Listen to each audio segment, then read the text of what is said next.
to by bylo nápadné, koupil to každý nějaký koberec. Poslouchej, já mám doma těch širázů, širvanů, musomů, kaprastínů a jiného metrového zboží, celé hromady. Ale mezi tím byl jeden klasický departement, pane, a to se hned tak neví. A jeden starý modrý horasan, ale co jsem za ty 2 roky zkusil, to pochopí jen sběratel. Je tak, mukalácky.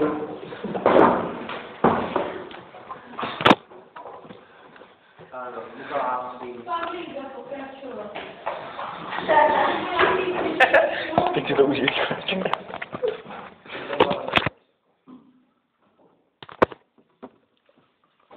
Tady vole okolo. To bych neví. Říkej, že to vidíš.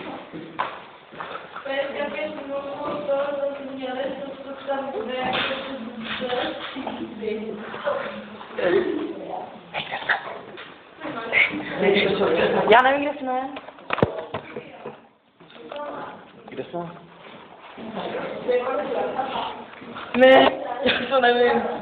Já to nechci. Tady. Strana 25. Strana 35. Dělej tady, vole. Mukalásky. Tady.